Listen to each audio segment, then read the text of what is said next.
Hello guys, അപ്പോൾ ഇന്നത്തെ video എന്ന് പറയുന്നത് നമ്മൾ കുറേ കാലത്തിന് ശേഷം ഒരു ക്രാഫ്റ്റ് വീഡിയോ ആയിട്ട് വന്നിരിക്കുകയാണ്.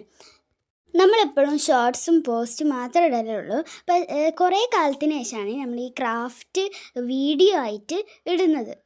അപ്പോൾ ഇന്ന് നമ്മൾ ഉണ്ടാക്കാൻ പോകുന്നത് ഒരു വാൾ ഡെക്കോറാണ്. വാൾ ഡെക്കോർ എന്ന് പറയാൻ പറ്റുമെന്ന് എനിക്കറിയില്ല, കാരണം ഞാനത് ഡിസൈൻ ചെയ്ത് ഉണ്ടാക്കിയതാണ്.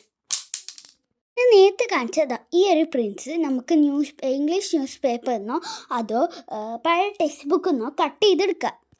ഞാനിവിടെ ഹേർട്ട് ഷേപ്പാണ് ചെയ്യുന്നത്, അതുകൊണ്ട് ഇതിൽ 13 ഇതേപോലത്തെ സ്ട്രിപ്സ് വേണം. പിന്നെ കുറച്ച് വരച്ചെടുത്ത ബട്ടർഫ്ലൈസും വേണം.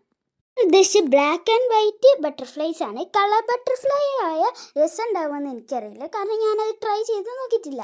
അപ്പം ഞാനിവിടെ ബ്ലാക്ക് ആൻഡ് വൈറ്റ് ബട്ടർഫ്ലൈസ് ആണ് വരച്ച് കട്ട് ചെയ്തെടുത്തത്.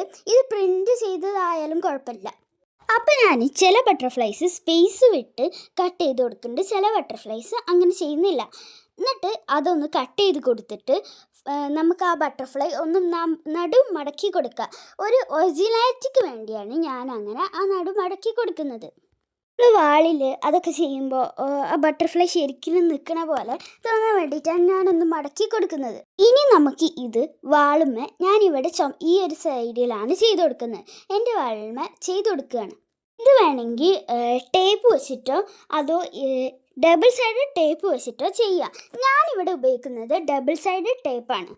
അപ്പോൾ ഞാൻ വെട്ടിയെടുത്ത ഓരോ സ്ട്രിപ്സും ഇതുപോലെ ഡബിൾ സൈഡ് ടേപ്പ് കട്ട് ചെയ്തെടുത്തിട്ട് ഒരു ചെറിയ പീസ് കട്ട് ചെയ്തെടുത്തിട്ട് ആ പേപ്പറിന് ഒന്ന് ബാക്ക് സൈഡിൽ ഒന്ന് ഒട്ടിച്ച് കൊടുക്കുന്നുണ്ട്.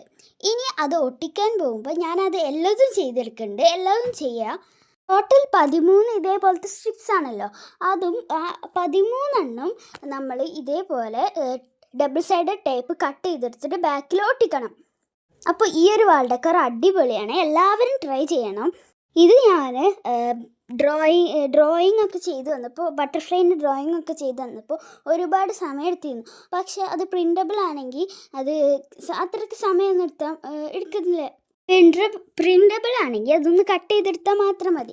പക്ഷെ എൻ്റെ അടുത്ത് പ്രിൻ്റബിൾ ഇല്ല, അതുകൊണ്ട് ഞാനിവിടെ വരച്ചതാണ്. അപ്പോൾ ഞാനിവിടെ ഹേർട്ട് ഷേപ്പിൽ ഇങ്ങനെ വെച്ചെടുക്കുന്നുണ്ട്. ഹേർട്ട് ഷേപ്പ് വേണമെന്നില്ല, നിങ്ങൾക്ക് വേണമെങ്കിൽ ഏത് ഷേപ്പും ആക്കാം, റെക്റ്റാങ്കിൾ ആക്കാം, സ്ക്വയർ ആക്കാം, ഏത് ഷേപ്പും ആക്കാം. ഞാനിവിടെ ചൂസ് ചെയ്തത് ഹേർട്ട് ഷേപ്പാണ്. ഇത് ഞാൻ പിൻട്രസ്റ്റിലൊന്ന് കണ്ട് അപ്പോൾ ഇനി നമുക്ക് ഈ ബട്ടർഫ്ലൈസ് ഓരോന്നായി അവിടെ ഇവിടെയും വെച്ച് കൊടുക്കാം. ബട്ടർഫ്ലൈസ് ഞാൻ ഡബിൾ സൈഡ് ടേപ്പ് വെച്ചിട്ടല്ല, ഞാൻ പശ വെച്ചിട്ടാണ് ഒട്ടിച്ചു കൊടുക്കുന്നത്. എന്ന് പറയുന്ന പോലെ ഇഷ്ടപ്പെട്ടാൽ ലൈക്ക് ചെയ്യണം, ഷെയർ ചെയ്യണം, സബ്സ്ക്രൈബ് ചെയ്യണം, പിന്നെ എന്തെങ്കിലും കമൻറ്റ് ചെയ്യുക. അപ്പോൾ ബൈ.